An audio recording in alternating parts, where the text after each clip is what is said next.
जुड़ जाइए सभी लोग।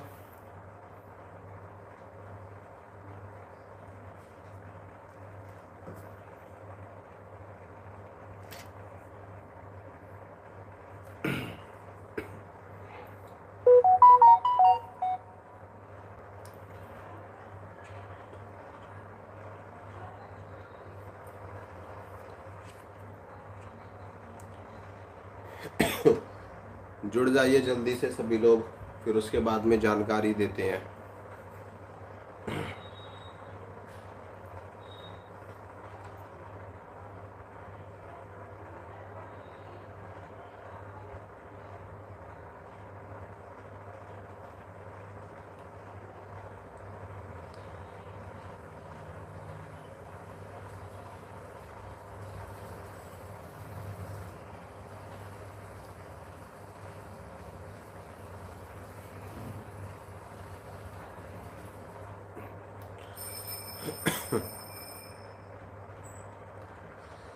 आज का जो हमारा विषय है वो तो आप लोगों ने टाइटल पढ़ के समझ ही लिया होगा कि क्या है हमारा आज का विषय। ठीक है, तो सभी लोग जुड़ जाइए, फिर उसके बाद में आज के विषय पे हम चर्चा करेंगे। ठीक है। इसके बारे में भी जानकारी दी जाएगी। सौरभ, पहले आप ये बताओ कि यक्षिणी साधना आपने करी है या आप आगे करना चाहते हैं। फिर मैं आपको बताऊंगा कि कैसे होती है, क्या होती है, क्या विधान होता है। ठीक है, सभी विषय पे फिर जानकारी दी जाएगी। पर अभी फ़िलहाल हमें आज के विषय पे चर्चा करनी है।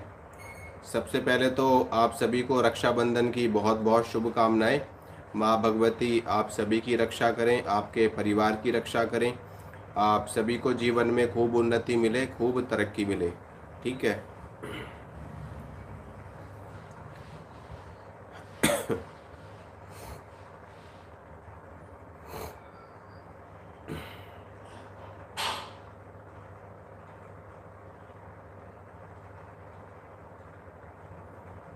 बिल्कुल बिल्कुल।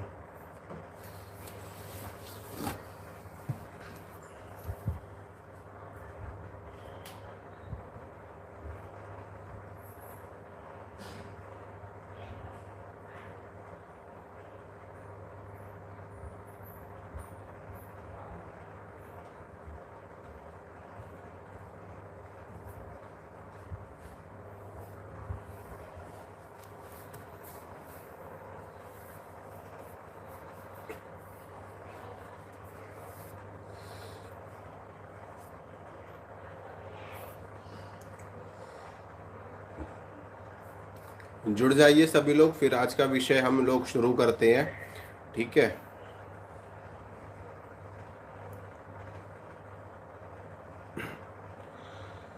अरे मनीष, पहले जो विषय पे बात हो रही है उसके ऊपर ध्यान दो। बस आते ही क्वेश्चन की लाइन लगा देते हो,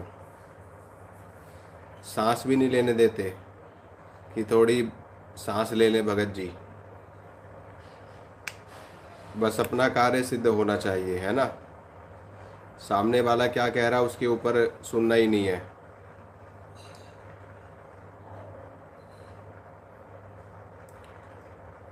जल्दी नहीं आया हूँ, आपने विषय पढ़ा होगा रजनीश, किस लिए मैं आया हूँ, टॉपिक क्या है। ठीक है, तो चलिए ठीक है फिर। आज का जो हमारा विषय है वो है अप्सरा साधना के ऊपर।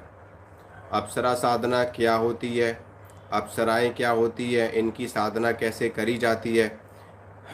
ठीक है, और इनकी साधना के क्या फ़ायदे हैं, क्या नुकसान है, इनकी साधना करें तो किस रूप में करें। ठीक है, और जब ये सिद्ध हो जाती हैं तो आपको क्या क्या प्रदान करती हैं।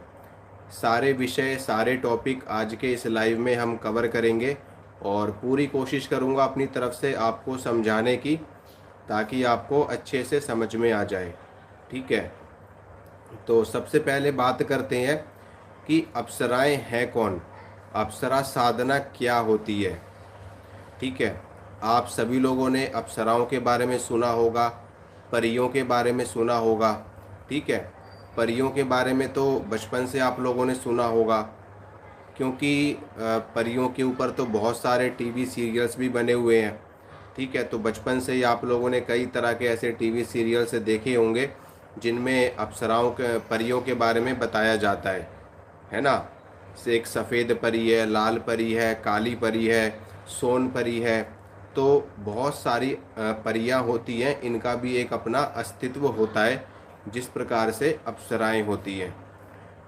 अप्सरा और परी, इन दोनों में कोई ज़्यादा डिफरेंस नहीं होता है। बस ये है कि जो परियां होती हैं वो मुस्लिम शक्तियों में आती हैं, और जो अप्सराएं होती हैं वो अपने हिंदू शक्तियों में आती है, हिंदवानी शक्तियाँ हैं, यानी कि सनातन की शक्तियों में आती हैं। तो हमारा जो विषय है आज का वो है अप्सरा साधना के ऊपर। देखिए, अप्सरा साधना एक देव कोटि की साधना होती है। बहुत से लोग ऐसा कहते हैं कि अप्सराएं एक निकृष्ट साधना है, गलत साधना है, बुरी साधना है, या इस साधना को करने से आपका अहित हो जाएगा, आपका बुरा हो जाएगा, और ऐसा हो जाएगा, वैसा हो जाएगा। तो ये सारी चीज़ें मैं आज आपके साथ में डिस्कस करूँगा। और इस साधना से संबंधित अगर आप लोगों के भी कोई प्रश्न है तो आप लोग वो भी प्रश्न अपने कर सकते हैं लाइव में। ठीक है, तो मैं कोशिश करूँगा आपके प्रश्नों के भी जवाब देता रहूँगा साथ साथ, और आपको पूरी जानकारी भी देता रहूँगा। ठीक है, तो चलिए सबसे पहले समझते हैं कि अप्सरा होती कौन है, इनका अस्तित्व क्या है। देखिए, अप्सराओं का प्रादुर्भाव समुद्र मंथन के समय पर हुआ था। ठीक है, जब देवताओं और असुरों का संग्राम चल रहा था, यानी कि जब पूरे ब्रह्मांड से श्री तत्व विलीन हो गया था, यानी कि जो श्री तत्व है वो खत्म हो गया था, यानी कि माता लक्ष्मी का अस्तित्व खत्म हो गया था एक श्राप के कारण से। ठीक है, तो उसके बाद में सभी जगह यानी कि पूरे ब्रह्मांड में अंधकार छा गया था। जो श्री तत्व की ऊर्जा है, माता लक्ष्मी की ऊर्जा है, वो पूरे ब्रह्मांड से विलीन हो गई थी। अब क्योंकि माता लक्ष्मी समुद्र की पुत्री है, तो इसलिए माता लक्ष्मी पूरे ब्रह्मांड से विलोप होकर के समुद्र यानी कि अपने पिता के पास चली गई थी श्राप के कारण से। तो उनको दोबारा से समुद्र से निकालने के लिए ये समुद्र मंथन किया गया था, जिसमें देवताओं ने और असुरों ने समान रूप से अपना अपना भाग निभाया था। ठीक है, तो इसी समुद्र मंथन के दौरान कई सारे रत्न और उच्च श्रवा घोड़ा, और इसके अलावा कल्प वृक्ष, और देवराज इंद्र का वाहन जो हाथी, जिसे ऐरावत हाथी बोलते हैं, वो भी प्रकट हुआ था। और यहाँ तक कि अप्सराएं भी इसी समुद्र मंथन से प्रकट हुई थी। तो बहुत सारी शक्तियाँ, बहुत सारे अस्त्र शस्त्र, बहुत सारे रत्न आभूषण, मड़ियाँ माणिक्य, बहुत सारे रत्न समुद्र मंथन के समय पर समुद्र से प्रकट हुए थे, जब देवताओं और असुरों के द्वारा किया गया था। इसी समय पर कोलाहल विष भी प्रकट हुआ था, जिसको भगवान शंकर ने अपने कंठ में धारण किया है, और जिसके बाद से वो नीलकंठ कहलाए थे। ठीक है, तो बहुत सारी शक्तियाँ प्रकट हुई थी समुद्र मंथन के समय पर। अप्सराएं भी समुद्र मंथन के समय ही प्रकट हुई थी, और अप्सराओं को देवराज इंद्र को सौंप दिया गया था। और उसके बाद से ही जो अप्सराओं का अस्तित्व है वो स्वर्ग लोक में माना जाता है, यानी कि जो अप्सराओं का वास है वो स्वर्ग लोक में माना जाता है, और ये देवताओं की सेवा में रहती है, देवांगनाएं कहलाती हैं, और देवताओं का मनोरंजन करती है। ठीक है, और ये गंधर्वों की पत्नियां भी मानी जाती है, यानी कि देवताओं का भी मनोरंजन करती हैं, गंधर्वों की भी पत्नियां मानी जाती है। स्वर्ग में इनका कार्य नृत्य करने का होता है, देवताओं को आनंद प्रदान करने का होता है, देवताओं को खुश करने का, प्रसन्न करने का कार्य इन अप्सराओं का होता है।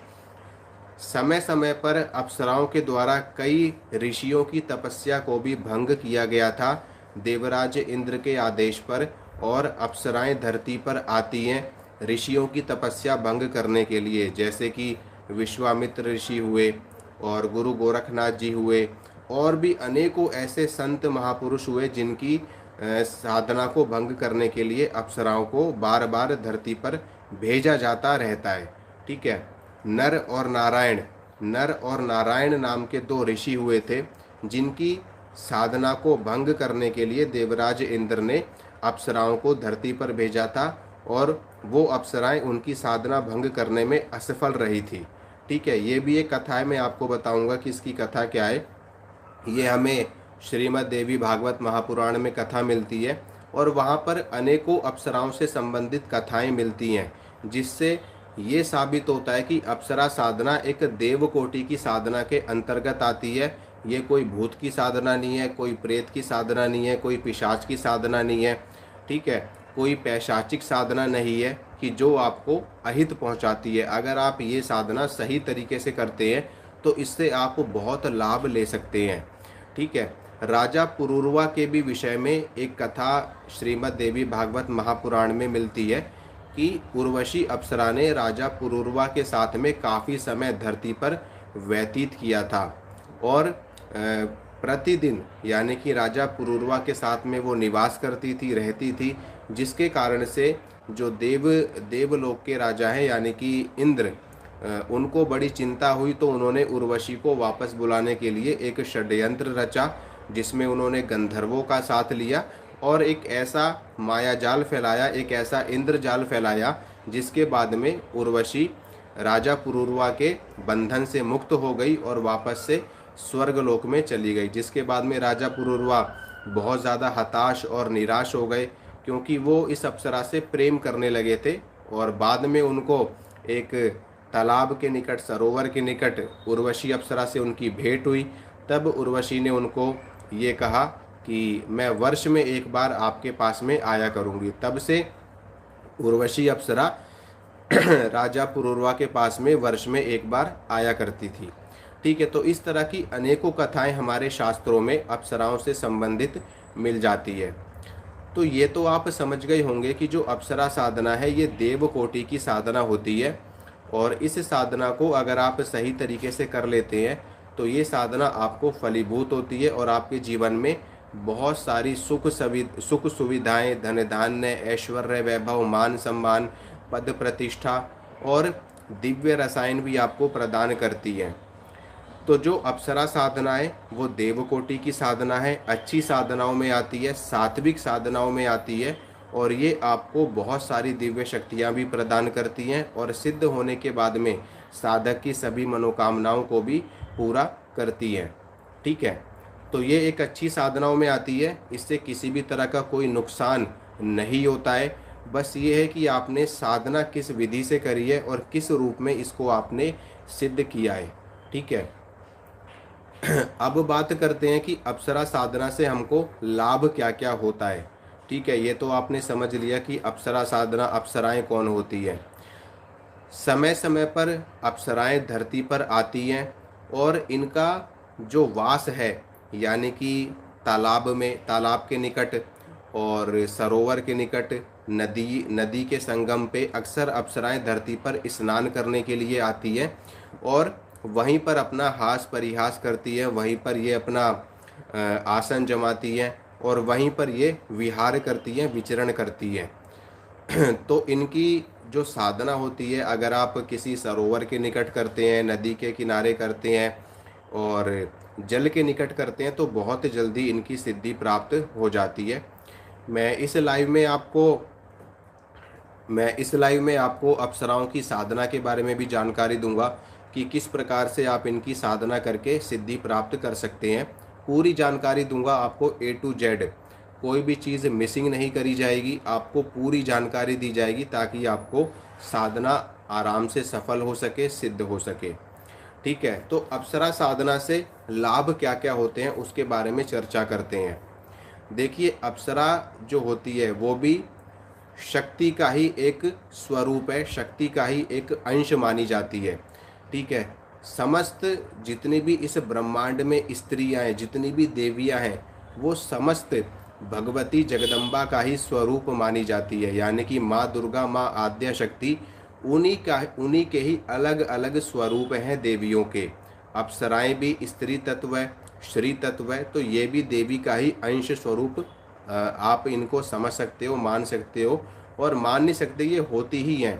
देवियों की ही ये सहचरी मानी जाती हैं, देवियों की सेवा में रहती हैं। जो महादेवियां हैं, माँ दुर्गा हैं, माता वैष्णो हैं, भगवती महाकाली, महालक्ष्मी, महासरस्वती, भगवती त्रिपुर सुंदरी, ठीक है, उनकी सेवा में अप्सराएं रहती हैं, यक्षिणियाँ रहती हैं और योगिनियाँ उनकी सेवा में रहती हैं। तो एक मंडल अप्सरा मंडल भी होता है। जब आप देवी की साधना करते हैं, श्री चक्र साधना करते हैं, तो वहाँ पर अप्सरा मंडल भी आता है और उन्हीं मंडल की ये शक्तियाँ होती हैं जो देवी की सेवा में रहती है और उनकी एक तरीके से आप द्वारपाल मान सकते हैं, उनकी सहचरी मान सकते हैं, उनकी सेविका आप मान सकते हैं। ठीक है, तो ये एक अच्छी साधना है, सौम्य साधना है। और एक चीज़ मैं आपको यहाँ पर बताना चाहता हूँ कि अप्सरा इतनी चंचल होती हैं, इतनी सौम्य होती हैं, ये बिल्कुल भी किसी को कोई नुकसान नहीं पहुँचाती। ठीक है, ये बहुत ही सात्विक होती है, बहुत ही शुद्ध और पवित्र रहती हैं और शुद्धता पवित्रता के साथ में इनको रहना पसंद होता है, अच्छा लगता है। ठीक है, अब अप्सराओं की उत्पत्ति हुई किस लिए, इस बात पे आपको ध्यान देना चाहिए। अप्सराओं की उत्पत्ति हुई है देवताओं का मनोरंजन करने के लिए। ठीक है, देवताओं को आनंद देने के लिए या फिर देवताओं की सेवा के लिए। और अप्सरा जो है ये प्रेम का स्वरूप आप इनको मान सकते हैं। यानी कि इनको लड़ाई करना, इनको युद्ध करना, इनको संकट काटना या इनको किसी भी शक्ति से, किसी राक्षस से युद्ध करना इसलिए नहीं बनाया गया है। अप्सरा जो तत्व है ये प्रेम का तत्व है, सौंदर्य का तत्व है। ये आपके अंदर की सुंदरता को निखारता है, आपके अंदर के ज्ञान को बढ़ाता है, आपके स्वरूप को बढ़ाता है, आपको एक ऐसी ऊर्जा प्रदान करता है कि आप ज़्यादा उम्र में भी कम उम्र के दिखाई देते हैं। यानी कि ये आपके अंदर सौंदर्य को बढ़ाता है, आपके अंदर प्रसन्नता को बढ़ाता है, प्रकृति से प्रेम आपके अंदर जागृत होने लगता है और आपके अंदर ऐसी शक्ति, दिव्य शक्ति जागृत हो जाती है कि आप अपनी ही वासना के ऊपर नियंत्रण प्राप्त कर लेते हैं, अपनी काम वासना पर आप विजय प्राप्त कर लेते हैं। इस धरती की कोई भी स्त्री आपको मोहित नहीं कर सकती, अपने माया जाल में, अपने प्रेम जाल में आपको नहीं फंसा सकती। ऐसी ऊर्जा आपके अंदर जागृत हो जाती है और आप अपनी साधनाएं निर्विघ्न रूप से कर सकते हैं। तो अप्सरा का प्रादुर्भाव लड़ाई झगड़ा करने के लिए, युद्ध करने के लिए नहीं हुआ है, इसलिए ये किसी भी तरीके से अपने साधक को नुकसान नहीं पहुंचाती है। अपने साधक के साथ ये सदैव रहती हैं, साधक की मनोकामना पूरी करती हैं, साधक का मार्गदर्शन करती हैं, साधक को धन प्रदान करती हैं। ठीक है, साधक को प्रेम प्रदान करती हैं, साधक के साथ में हास परिहास करती हैं। एक मित्र की भांति अपने साधक के साथ में ये शक्तियाँ रहती हैं। ठीक है, और ये सौम्य है, सात्विक है और बहुत ही चंचल होती हैं।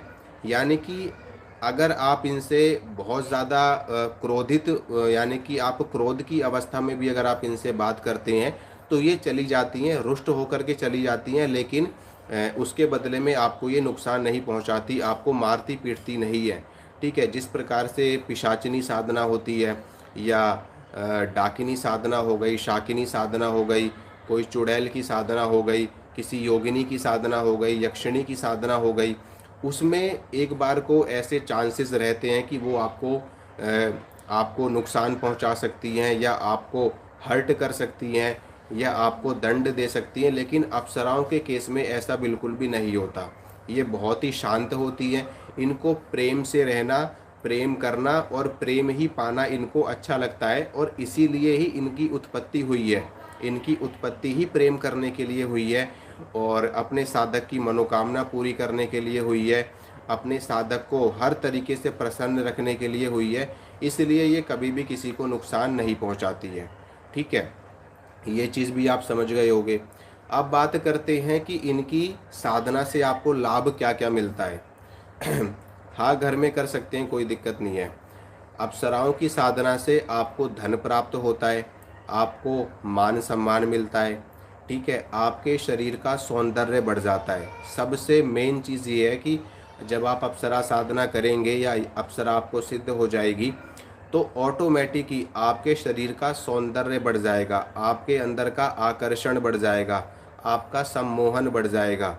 ठीक है। और धन तो ये आपको प्रदान करेंगी ही करेंगी, अगर इनकी प्रत्यक्ष सिद्धि आपको हो जाती है तो ये आपको धन भी प्रदान करती है, आपको दिव्य रसायन भी प्रदान करती है, आपको स्वर्गलोक के दर्शन भी करवाती है, अन्य लोगों के भी दर्शन ये आपको करवाती है, और आपको अपने साधना के क्षेत्र में, अध्यात्म के क्षेत्र में कैसे आपको आगे बढ़ना है उसके बारे में भी ये आपको पूरा सहयोग देती है, पूरी जानकारी आपको देती है। और देवी देवताओं की साधना में भी ये आपकी सहायता करती है, मदद करती है कि किस प्रकार से आपको अपने जीवन को बेहतर से भी बेहतर बनाना है। अप्सरा साधना से चाहे लड़का हो चाहे लड़की हो, सबके शरीर की सुंदरता बढ़ती है। यानी कि अगर आपने अप्सरा साधना करी है तो सुंदरता आपकी बढ़ेगी ही बढ़ेगी, इसमें कोई भी संशय वाली बात नहीं है। ठीक है, आपके अंदर एक अट्रैक्शन आएगा, आकर्षण आएगा, वशीकरण की शक्ति आपके अंदर आ जाएगी। जो भी व्यक्ति आपसे बात करेगा वो आपकी ओर आकर्षित होगा, मोहित होगा। ठीक है, आपसे बात करना उसको अच्छा लगेगा। ठीक है, तो इस तरह से ये साधना कार्य करती है। और कई बार तो ये आपको स्वर्ण मुद्राएं भी प्रदान करती हैं, आपको धन भी ला करके दे देती है। ठीक है, इस तरह की चीज़ें भी होती हैं और वास्तव में होती हैं। मैं कोई हवा में बात नहीं कर रहा आप लोगों से, मैं आपको जो भी बता रहा हूँ बिल्कुल सत्य बता रहा हूँ। और जो साधक हैं जिन्होंने इनको सिद्ध कर रखा है उनसे आप अगर चर्चा करेंगे तो आपको पता लगेगा। वैसे भी क्या होता है कि ये सभी बहुत गुप्त सिद्धियां होती हैं, इनके बारे में कोई बताता ही नहीं है। गोरा नहीं बनाएगी आपको अप्सरा, आपको गोरा नहीं बनाएगी। आप काले हैं तो काले ही रहेंगे। ठीक है, लेकिन काले होने के बावजूद भी आपके अंदर जो कालापन है वो भी लोगों को अच्छा लगेगा, वो भी लोगों को अट्रैक्ट करेगा। आपके अंदर आकर्षण बढ़ जाएगा, सम्मोहन बढ़ जाएगा। ऐसा नहीं है कि आप पुरुष हैं तो ये आपको स्त्री बना देगी, आप काले हैं तो ये आपको गोरा कर देगी। ठीक है, आप बुजुर्ग हैं, आप 70-80 साल के हैं तो ये आपको 16 साल का बालक बना देगी। ऐसा नहीं होगा।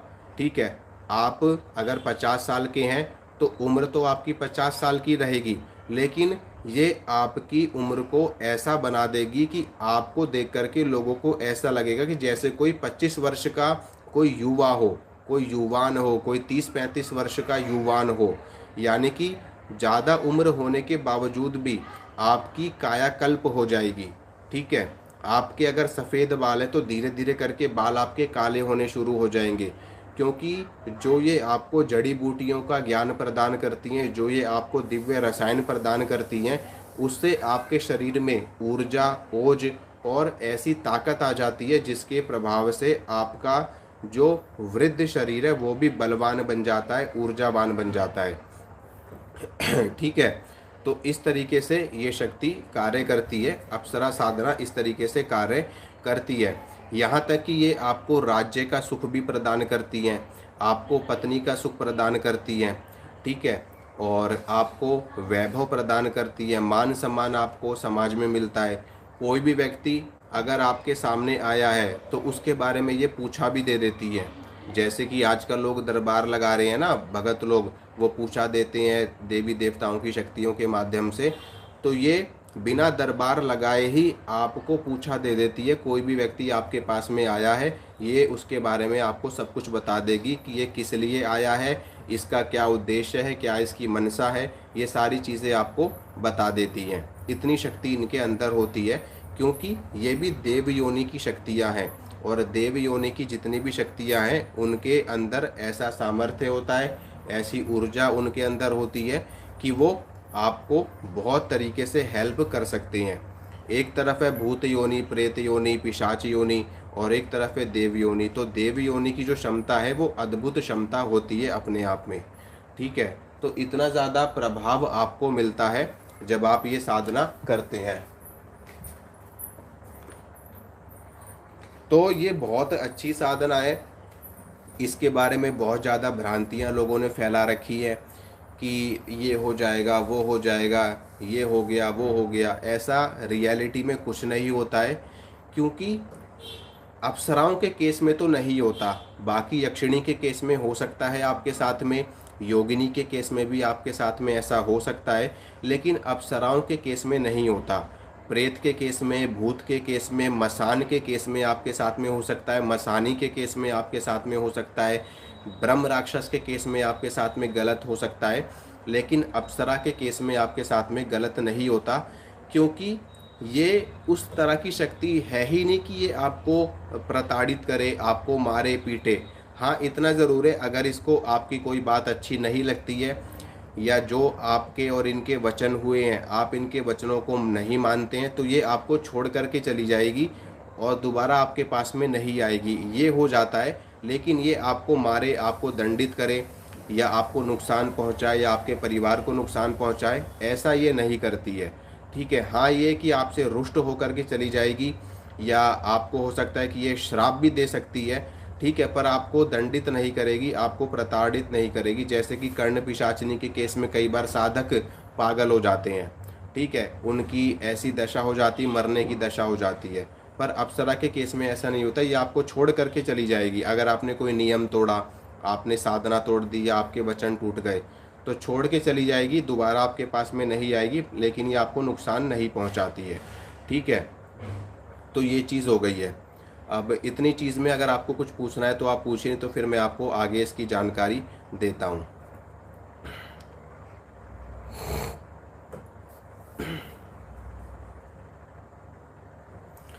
अच्छा, बिल्कुल। हाँ, देखिए, जो अप्सरा होती है वो अपने साधक की रक्षा करती है, लेकिन हर शक्ति से रक्षा नहीं कर सकती, ये बात मैं आपको एकदम क्लियर बता रहा हूँ। ठीक है, मान लो आपके ऊपर किसी ने काली चला दी, माता काली चला दी किसी ने आपके ऊपर, या मसानी चला दी, तो वहाँ पर ये आपकी रक्षा नहीं कर पाएंगी। ठीक है, क्योंकि इनकी जो पावर है माता काली से कम है, क्योंकि ये स्वयं माता काली की सेविका है, और माता मसानी माता काली की ही योगिनी होती है, तो वो बहुत प्रचंड होती है, मारक क्षमता उनकी बहुत तीव्र होती है, तो ये वहाँ पे आपको नहीं बचा पाएंगी। आपको ये रास्ता बता देंगी कि कैसे आपको अपना बचाव करना है, लेकिन ये आपके आगे नहीं आएगी, यानी कि आपकी सुरक्षा करने के लिए आपके आगे नहीं आएगी, आपको रास्ता बता देंगी कि आपको इस स्थिति में क्या करना है, क्योंकि ये बहुत सौम्य है। मैंने आपको बताया ना कि ये युद्ध करने के लिए नहीं बनी, अप्सरा किसी से युद्ध नहीं करती है। ठीक है, हाँ, इतना है कि जैसे कि मान लो कोई भूत प्रेत है जिसका लेवल अप्सरा से बहुत नीचे है, ठीक है, बहुत निम्न स्तर का है, या कोई छोटा मोटा जिंद जिन्नाद है, तो वहाँ पर ये उनको हैंडल कर लेती है इजीली। लेकिन अगर कोई बड़ी शक्ति किसी ने चला दी, तो वहाँ पर ये आपकी रक्षा नहीं कर पाती है, लेकिन आपको रास्ता ज़रूर बता देती है, मार्गदर्शन आपका ज़रूर करती है। ठीक है, बाकी भूत हो, प्रेत हो, कोई चुड़ैल हो, और छोटी मोटी छोटा मोटा कोई जिंद हो, कोई ब्रह्म हो, तो वहाँ पर ये आपको बचा लेती हैं, क्योंकि उनसे ज़्यादा पावर इसके अंदर होती है। ठीक है, और यक्षिणी से भी ये आपकी रक्षा कर लेती है, यक्षिणी से भी ज़्यादा पावर इनके अंदर होती है। ठीक है, क्योंकि ये देव योनि की शक्तियाँ हैं, और यक्षिणी जो है वो यक्षलोक की शक्तियाँ हैं। हालांकि यक्षिणी बहुत प्रचंड होती हैं, बहुत उग्र भी होती हैं और बहुत सौम्य भी होती है, और योगिनी भी बहुत प्रचंड होती हैं और बहुत सौम्य भी होती है। तो ये है। और फिर मैंने आपको बताया ना कि ये प्रेम के लिए है, ये सौंदर्य की शक्ति है, प्रेम की शक्ति है, ये आपको, आपके मन को प्रसन्न रखती है, हमेशा आपको खुश रखने का प्रयास करती है। ठीक है, बाकी लड़ाई करना, झगड़ा करना, गुस्सा करना, क्रोध करना, ठीक है, प्रकृति का नुकसान करना, ये सभी चीज़ें इनको पसंद नहीं होती, तो ऐसे साधकों को ये छोड़ के चली जाती है। ठीक है, अब बात करते हैं कि जो इनकी साधना है किन किन रूपों में करी जाती है। ठीक है, देखो, योग्यता वाली कोई बात नहीं होती निकिता, सफलता मिलने को तो कई साधकों को पहले अनुष्ठान में भी सफलता मिल जाती है, और ना मिलने वालों को वो 3-4 अनुष्ठान करें तो उसमें भी नहीं मिलती है। ठीक है, मेन है बेसिकली चीज़ क्या होती है, ये आपकी साधनाओं पर डिपेंड करता है कि आपकी साधनाएं कितनी प्रचंड हैं, अप्सरा के प्रति आपके मन में प्रेम कितना है, उसके प्रति भाव कितना है, कितने कितने भाव से आप उसकी पूजा कर रहे हैं, सेवा कर रहे हैं, उसको प्रसन्न करने का प्रयास कर रहे हैं, उसके प्रति कितना समर्पण है आपके अंदर। तो इन सभी चीज़ों को देखते हुए ये आपको प्रत्यक्ष या फिर अप्रत्यक्ष सिद्ध होती है। ठीक है, कई साधकों को तो पहले अनुष्ठान में ही सिद्धि मिल जाती है, डिपेंड करता है कि आप किस स्थान पर साधना कर रहे हैं। ठीक है, घर में कर रहे हैं कि बाहर कर रहे हैं, वहाँ पर भी फ़र्क पड़ता है। ठीक है। और आप गुरु से दीक्षा लेकर के साधना कर रहे हैं या बिना दीक्षा के ही साधना कर रहे हैं, इसके ऊपर भी डिपेंड करता है। बहुत सारी चीज़ें हैं जो मैंने ऑलरेडी पिछले लाइव में कवर करी हैं इन्हीं सब चीज़ों के ऊपर, इसीलिए मैंने वो लाइव बनाया था कि साधना करने के बाद भी सिद्धि क्यों नहीं मिलती। तो ये सारे वजह रीज़न जो हैं वो इसमें भी लागू होते हैं। ठीक है। अब बात करते हैं कि अप्सरा की साधना किन किन रूपों में करनी चाहिए। ठीक है। देखिए, अप्सरा की साधना आप माता के रूप में कर सकते हैं, आप बहन के रूप में कर सकते हैं, आप पत्नी के रूप में कर सकते हैं, आप प्रेमिका के रूप में कर सकते हैं, आप अपनी बेटी के रूप में कर सकते हैं, आप अपने मित्र के रूप में यानी कि दोस्त के रूप में कर सकते हैं। इन सभी रूपों में आप अप्सरा की साधना कर सकते हैं, सिद्धि कर सकते हैं। जिस रूप में आप उनकी साधना करेंगे ये उसी तरीके से आपके साथ में बर्ताव करेगी, बिहेव करेगी। ठीक है। माता के रूप में बहुत अच्छी सिद्धि मिलती है, बहुत अच्छा कार्य करती हैं। बहन के रूप में बहुत अच्छा कार्य करती हैं, और इसमें मित्र के रूप में बहुत अच्छा कार्य करती हैं। ठीक है। और उसमें बेटी के रूप में बहुत अच्छा कार्य करती हैं। तो इन सभी रूपों में बहुत अच्छा कार्य करती है। थोड़ी बहुत समस्या अगर आती है तो वो कहाँ पे आती है वो मैं आपको बता देता हूँ। देखिए, अप्सरा की साधना प्रेमिका के रूप में और पत्नी के रूप में, प्रेमिका के रूप में और पत्नी के रूप में जब भी आप इसकी साधना करें तो सोच समझ करके साधना करें। क्योंकि जब आप इसको अपनी पत्नी का दर्जा दे देते हैं तो फिर ये जैसे एक पति पत्नी का संबंध होता है ऐसा बर्ताव ये साधक के साथ में करती है। भाई जाहिर सी बात है, अगर आपने इसको अपनी पत्नी बनाया है तो ये तो आपके साथ में वैसे ही रहेगी ना जैसे पति पत्नी का रिश्ता होता है। तो ये उसी तरीके से आपके साथ में रहेगी। फिर ये प्रतिदिन आपके पास में आएगी। ठीक है। रात्रि काल में आएगी, आपके साथ में ये सोएगी भी, आपके साथ में सारे कर्म भी करेगी, शारीरिक संबंध भी स्थापित करेगी। ठीक है। तो पत्नी के रूप में जब आप इसकी साधना करोगे तो इस तरीके से ये आपको सारे सुख प्रदान करती है ना। और प्रेमिका के रूप में करोगे तब भी ये आपको सारे सुख प्रदान करती है।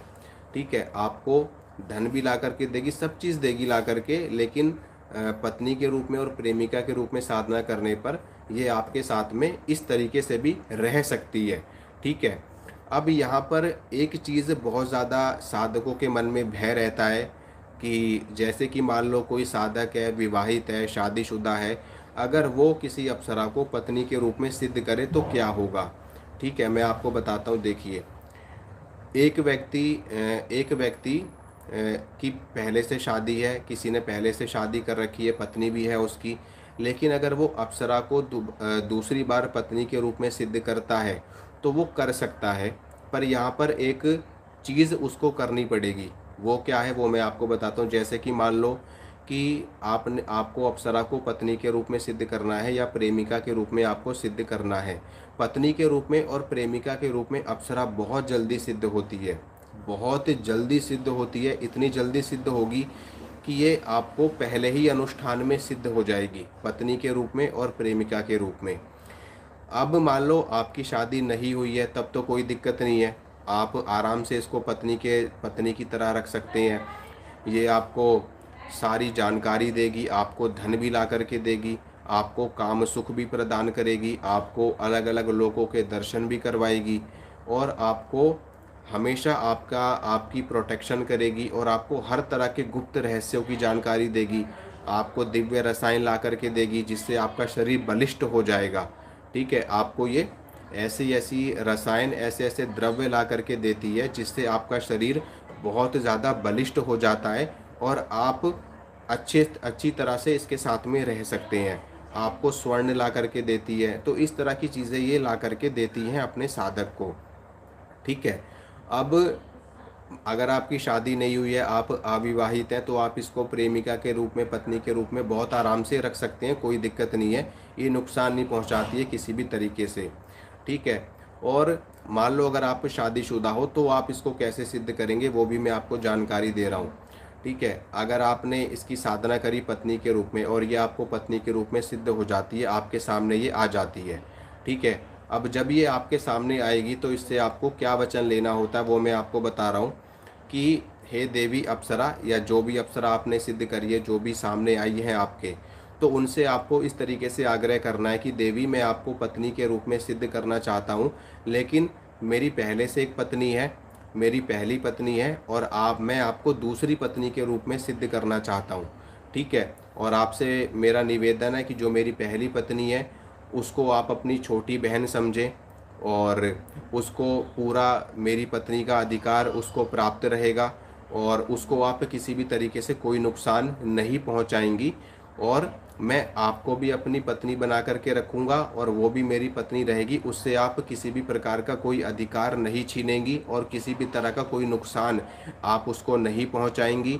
और साथ में आपको ये भी आग्रह करना है कि आप उसको अपनी छोटी बहन मान करके रखिए और उसकी रक्षा करिए, उसका भी मार्गदर्शन करिए, और खूब हम सभी लोग खूब प्रेम से रहें और खूब अच्छे से रहें। इस तरीके से आपको इनकी सिद्धि करनी होती है। अगर आप पत्नी के रूप में या प्रेमिका के रूप में इनको सिद्ध करते हो, सिद्ध हो जाती है और कोई दिक्कत नहीं है। बहुत सारे साधक ऐसे हैं जो विवाहित हैं लेकिन फिर भी वो इनको पत्नी के रूप में, प्रेमिका के रूप में सिद्ध करते हैं। उसके पीछे की वजह ये होती है कि ये पत्नी और प्रेमिका के रूप में बहुत जल्दी सिद्ध हो जाती है। लेकिन जो मैंने आपको तरीका बताया, इस तरीके से आपको इनकी साधना करनी है, और जब ये आपके सामने आएंगी तो ये चीज़ आपको ज़रूर इनके सामने रखनी है। ठीक है, और ये वचन भी आपको उनसे ले लेना है। ठीक है, कि आप मेरी पत्नी को किसी भी तरीके से कोई नुकसान नहीं पहुंचाएंगी, जो मेरी पहली पत्नी है। ठीक है, तो जब ये आपको वचन दे देगी ना तो फिर कोई दिक्कत नहीं है, फिर ये आप आराम से इनको पत्नी के रूप में और प्रेमिका के रूप में रख सकते हैं। ठीक है, और साथ में इनकी साधना आप इस तरीके से भी कर सकते हैं, जैसे कि मान लो आपको 6 महीने के लिए इनको रखना है, 1 साल के लिए इनको रखना है, 5 साल के लिए रखना है, या जीवन भर के लिए भी आप इनकी सिद्धि को अपने साथ में रख सकते हैं। नहीं तो बाद में आप इनकी सिद्धि का विसर्जन भी कर सकते हैं। आराम से विसर्जन करने पर ये चली जाती है और कोई नुकसान साधक को नहीं होता। और जो महिला महिला साधक हैं, स्त्रियां हैं, वो इनको अपनी बहन के रूप में सिद्ध करें, बहुत अच्छी सफलता उनको मिलती है। माता के रूप में सिद्ध करें, अपनी सहेली के रूप में सिद्ध करें। ठीक है, ये सिद्ध हो जाती हैं और बहुत अच्छा मार्गदर्शन और गाइडेंस देती हैं, पूछा भी देती हैं, हर तरीके से अपने साधक की ये रक्षा करती हैं और उनको ज्ञान प्रदान करती हैं। ठीक है, इस तरीके से आपको इनकी साधना करनी होती है, पत्नी के रूप में, प्रेमिका के रूप में, मित्र के रूप में, सहेली के रूप में। और नुकसान इनकी साधना में किसी भी तरह का कोई नुकसान नहीं होता है। ये अपना आती हैं, आपके घर में रहती हैं और ये चली जाती हैं, अपना फिर बीच में आ जाती हैं, फिर चली जाती हैं, या कोई बात इनको आपसे करनी होती है तो ये आ जाती हैं और अपना चली जाती हैं। इसमें जो क्या होता है, मेन जो रोल होता है वो होता है आपके वचनों का, कि अप्सरा के साथ में आपके वचन क्या हुए हैं, वचनों के बेस पे ये चलती है। ठीक है, और इन्होंने आपसे क्या वचन लिए हैं, आपने इनसे क्या वचन लिए हैं, जिस प्रकार के आपके वचन होंगे उसी बेस पर अप्सराएं कार्य करती हैं, या और भी शक्तियां कार्य करती हैं, चाहे वो यक्षिणी हो, चाहे वो योगिनी हो, चाहे वो कोई जिंद हो, मसान हो, भूत हो, प्रेत हो, बरम हो, पिशाच हो, नाग कन्याएं हो, गंधर्व कन्याएं हो, कोई भी शक्ति हो, सभी शक्तियां अपने वचनों के हिसाब से कार्य करती हैं और उसी के हिसाब से वो शक्तियां चलती हैं। ठीक है, तो आशा करता हूं जो इतनी जानकारी मैंने आपको दी है आपको समझ में आई होगी।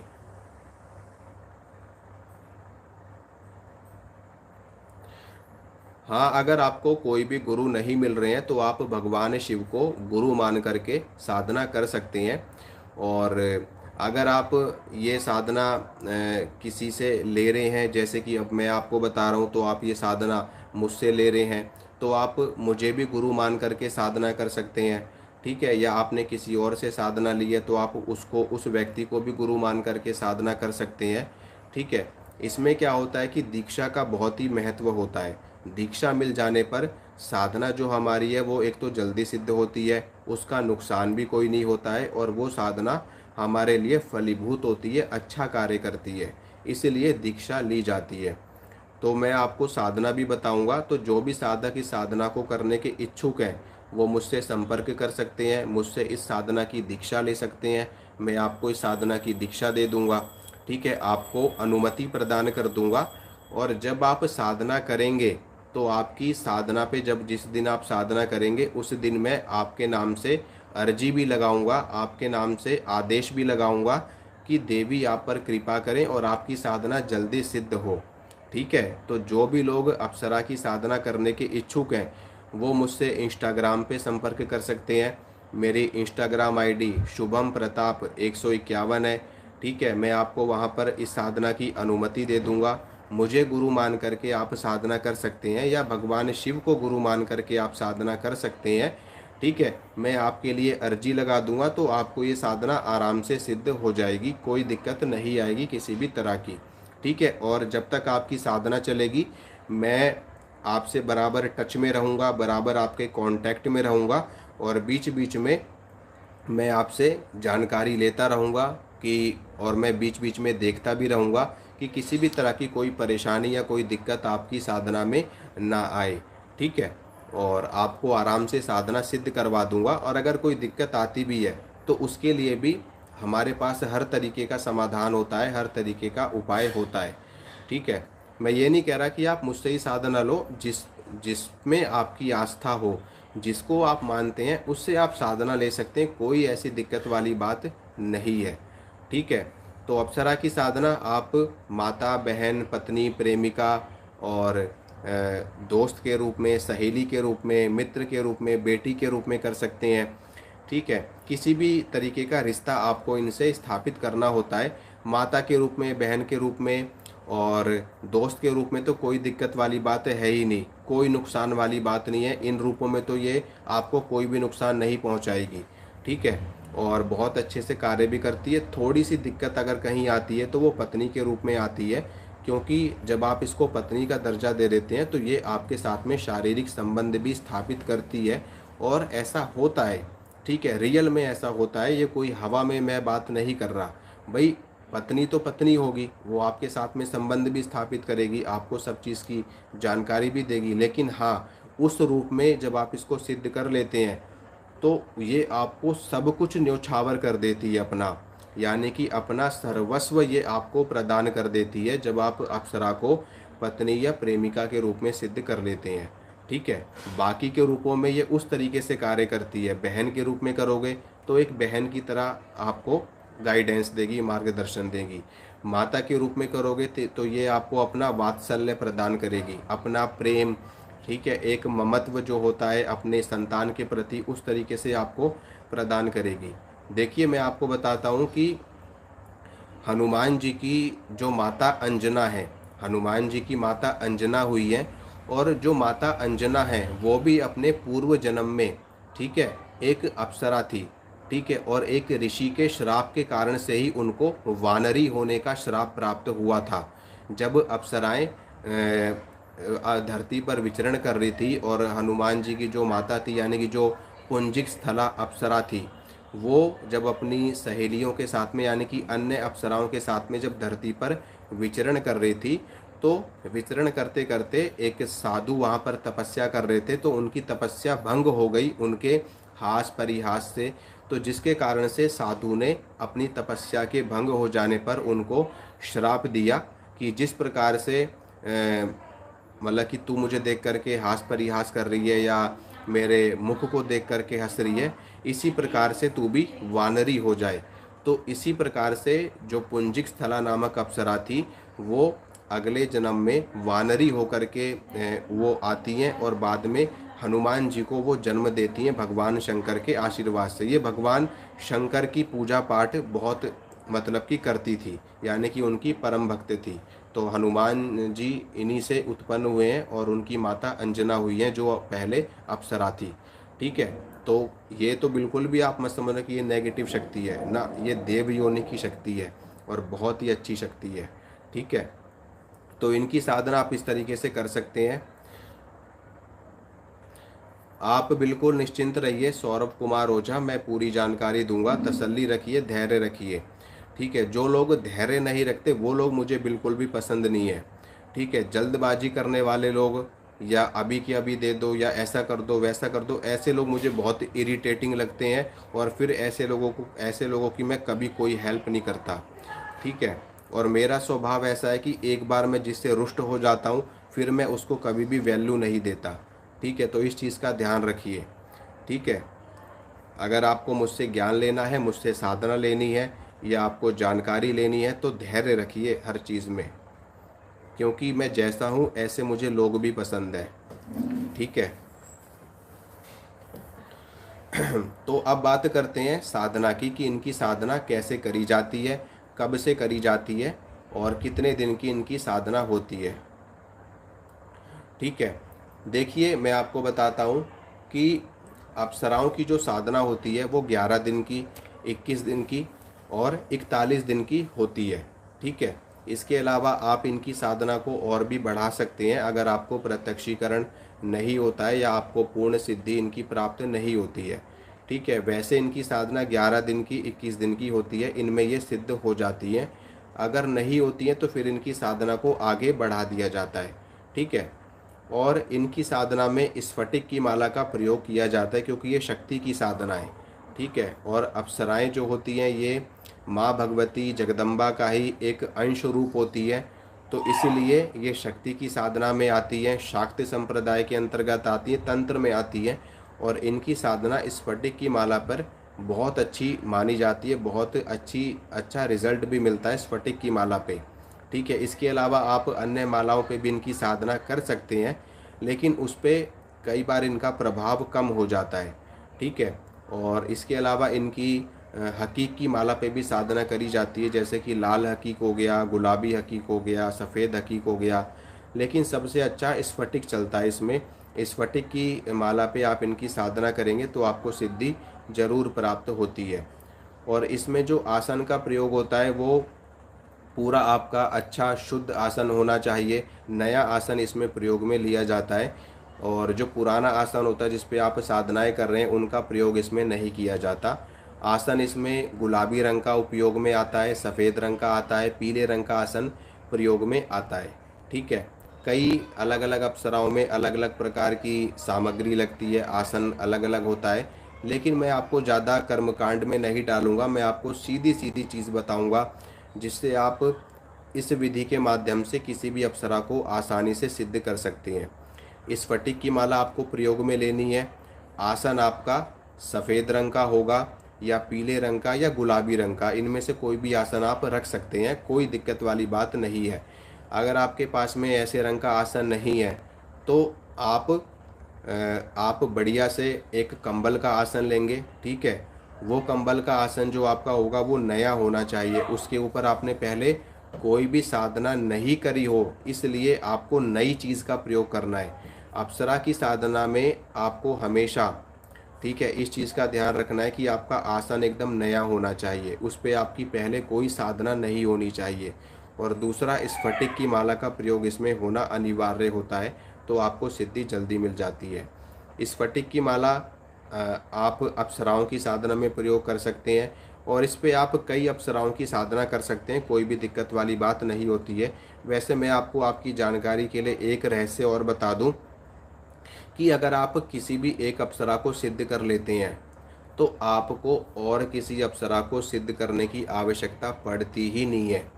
ना तो आपको और किसी यक्षिणी को सिद्ध करने की आवश्यकता पड़ेगी, ना किसी योगिनी को, ना किसी अन्य शक्ति को, क्योंकि एक अकेली अप्सरा आपको वो सुख प्रदान कर देगी कि आपको और किसी शक्ति को सिद्ध करने की आवश्यकता पड़ेगी ही नहीं। वो अकेली अप्सरा आपको इतना मार्गदर्शन देगी, इतना गाइडेंस देगी कि आप एक बार को देवी देवताओं की साधना करने के बारे में भी सोचेंगे कि ज़रूरत क्या है साधना करने की। सिर्फ आप इसलिए साधना करेंगे देवी देवताओं की, सिर्फ अपनी मुक्ति के लिए, मोक्ष के लिए, यानी कि एक कामना खत्म हो जाएगी आपकी किसी भी चीज़ को पाने की, क्योंकि ये आपको सब कुछ प्रदान कर देती है, ठीक है। आपको जो चीज़ चाहिए होगी वो आपको ये प्रदान कर देती है। तो इसीलिए इनकी साधना करने के बाद में साधक खाली नहीं रहता है, उसको सब प्राप्त हो जाता है, ठीक है। तो अब साधना की बात करते हैं। जानकारी तो मैंने आपको बहुत दे दी, बहुत समझा दिया आपको, और इससे ज़्यादा डिटेल में शायद ही कोई आपको समझा सकता है। ठीक है, मैंने आपको बहुत स्पष्ट तरीके से, बहुत खोल करके सारी चीज़ें बताई हैं। ठीक है, इससे ज़्यादा गहरा मैं आपको और शायद ना बता पाऊँ जितना मैंने आपको बता दिया, क्योंकि ये लाइव चल रहा है। अब इतनी बड़ी वीडियो बनाना तो पॉसिबल भी नहीं होता, इसलिए मैंने सोचा कि आपको लाइव में ही जानकारी दी जाए तो ज़्यादा बेहतर रहेगा। ठीक है। अब बात करते हैं साधना की। देखिए, अप्सराएं कई प्रकार की होती है, लेकिन जो प्रमुख अप्सराएं हैं उनके बारे में मैं आपको बताता हूँ। ठीक है, उर्वशी, रंभा, मेनका, तिलोत्तमा, नाभि दर्शना। ठीक है, और इसके अलावा पुंजिक स्थला, घृताची, और भी कई तरह की अप्सराएं होती है, लेकिन जो मुख्य होती हैं ये 3 या 4 ही मुख्य होती हैं। ठीक है, 3 सबसे मुख्य होती हैं, उर्वशी, रंभा और मेनका, और चौथी आप तिलोत्तमा को मान सकते हो, और इसके अलावा पांचवी आप इसमें नाभि दर्शना को ले सकते हो। लेकिन जो सबसे ज़्यादा साधनाएं करी जाती हैं उर्वशी की होती है, रंभा की होती है और मेनका की होती है। ठीक है, उर्वशी पहले अप्सरा नहीं थी। बताऊं उर्वशी की क्या कथा है, मैं आपको बताता हूँ। पहले जो अप्सराओं की रानी थी, अप्सराओं की रानी जो थी पहले, वो मेनका थी, यानी कि मेनका और रंभा, इन ये दोनों सबसे प्रमुख अप्सराओं में आती है।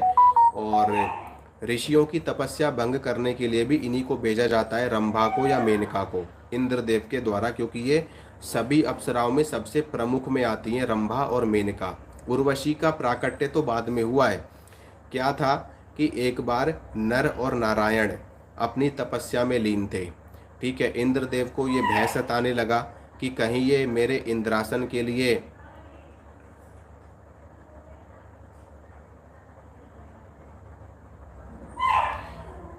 अभी बताता हूँ अतीन्द्र जी, देखिए थोड़ा गंभीर विषय चल रहा है, आपको बताता हूँ।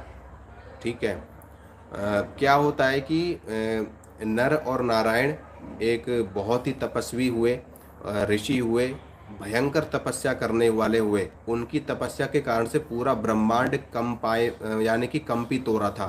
पूरे ब्रह्मांड की शक्तियाँ अपनी आसन पर डोलने लगी थी, इतनी भयंकर तपस्या उनकी चल रही थी।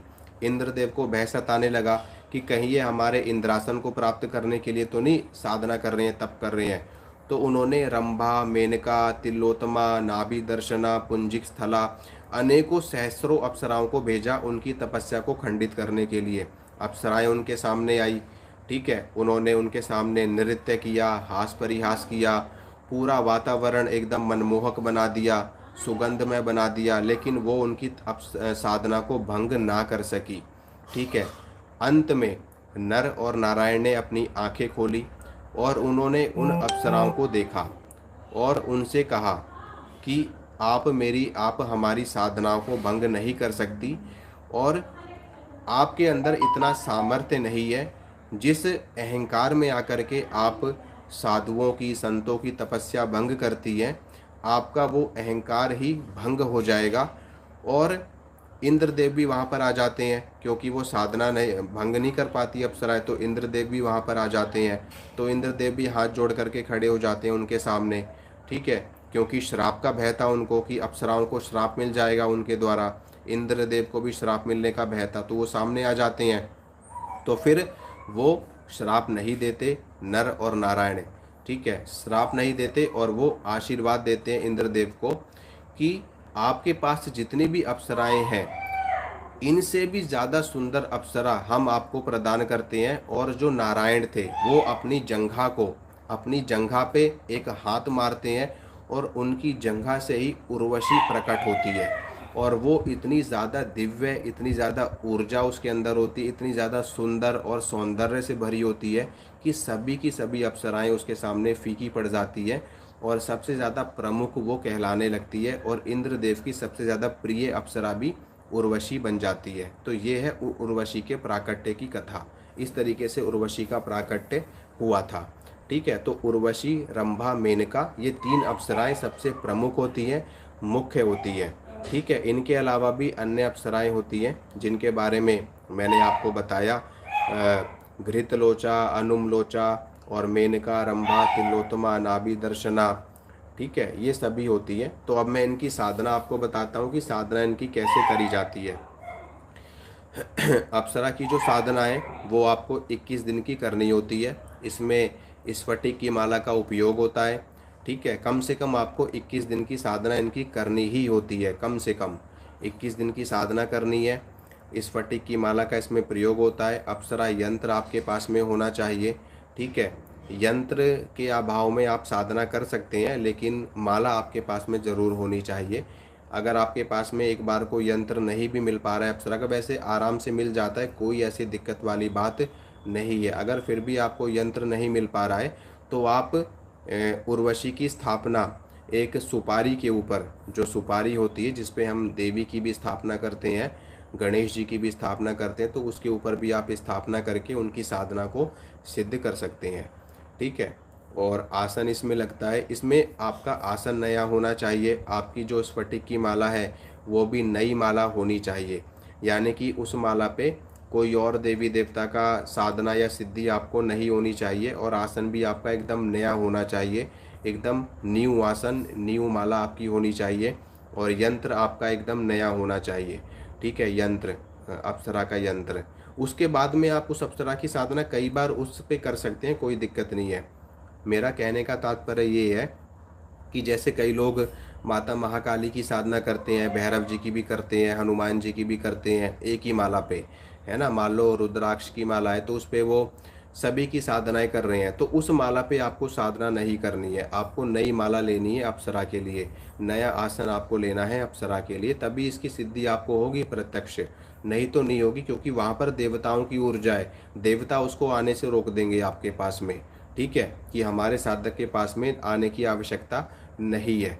ठीक है, क्योंकि अप्सरा तो अप्सरा है, अप्सरा का जो स्वभाव है वो तो वो दिखाएगी ही दिखाएगी। ठीक है, तो इसलिए। और 21 दिन की साधना होती है। अप्सरा, यंत्र, स्फटिक की माला और आसन, ये 4 चीज़ें आपके पास में ज़रूर होनी चाहिए। और इसमें आपको सफ़ेद रंग की मिठाई का प्रयोग करना होता है, जो दूध की मावे की बनी हुई मिठाई होती है। 5 पीस आप डेली मिठाई की रखेंगे। 5 भी नहीं मिल रही तो कम से कम 2 पीस तो आपको ज़रूर इसमें आपको रखना होता है। ठीक है, एक जल का पात्र आपको रखना होता है, उसमें चंदन डाल करके देवी को अर्घ दिया जाता है। और गुलाब के फूल इसमें आवश्यकता होती है, और गुलाब का इत्र आपके पास में होना चाहिए। ठीक है, क्या टाइम वेस्ट है अमन, आपको नहीं देखना है, नहीं करनी है, आप जा सकते हैं। ठीक है, तो इसमें गुलाब का इत्र लगता है और गुलाब के फूल लगते हैं। और इसमें चंदन का इत्र भी आप प्रयोग में ले सकते हैं, केवड़े का इत्र भी इसमें प्रयोग में ले सकते हैं। सबसे बेस्ट गुलाब का इत्र माना जाता है, गुलाब के फूल माने जाते हैं। सफ़ेद रंग की मिठाई इसमें लगती है। और अप्सरा का यंत्र, यंत्र के अभाव में आप अप्सरा का कोई चित्र भी रख सकते हैं, नहीं तो आप जो लकड़ी का बाजोट होता है, लकड़ी के बाजोट के ऊपर अष्टदल कमल बना करके उसके ऊपर अप्सरा की स्थापना आपको करनी होती है, सुपारी के ऊपर, तो उससे आप भी ये साधना कर सकते हैं। ठीक है, चलो मैं आपको पूरा एकदम पूरी प्रॉपर विधि बताता हूँ, एकदम स्टेप बाय स्टेप। ठीक है, जिससे आपको दिक्कत ना हो। ये साधना आपको शुक्ल पक्ष के शुक्रवार से या फिर पूर्णिमा की तिथि से शुरू करनी होती है। शुक्ल पक्ष में ही होती है इसकी साधना। ठीक है, और पूर्णिमा तिथि पे ही होती है, या शुक्ल पक्ष में शुक्रवार से या पूर्णिमा से। इसके अलावा कृष्ण पक्ष में इसकी साधना नहीं करी जाती। ठीक है, रात्रि काल में साधना करनी होती है। रात को कम से कम 9 बजे के बाद में आपको बैठना होता है। जितना लेट आप रात में बैठोगे उतना ज़्यादा बेहतर रहेगा आपके लिए। 9 बजे बैठो, 10 बजे बैठो। ठीक है, अपने सामने एक लकड़ी का बाजोट आपको रखना है, लकड़ी की चौकी आपको रखनी है। उसके ऊपर आपको सफ़ेद रंग का वस्त्र बिछाना है या गुलाबी रंग का। ठीक है, या आप पीले रंग का भी वस्त्र आप बिछा सकते हैं। ठीक है, वस्त्र आपको बिछाना है। उस वस्त्र के ऊपर आपको एक तांबे की प्लेट रखनी है। आपको तांबे की प्लेट आपके पास में होनी चाहिए। अगर तांबे का अभाव है तो आप स्टील की भी रख सकते हैं। उस प्लेट के अंदर आपको अष्टदल कमल बनाना है। ठीक है, अष्टदल कमल बनाना है। उसके ऊपर आपको थोड़ी सी गुलाब की पंखड़ियाँ बिखेर देनी है। उसके ऊपर आपको अप्सरा यंत्र को स्थापित करना है।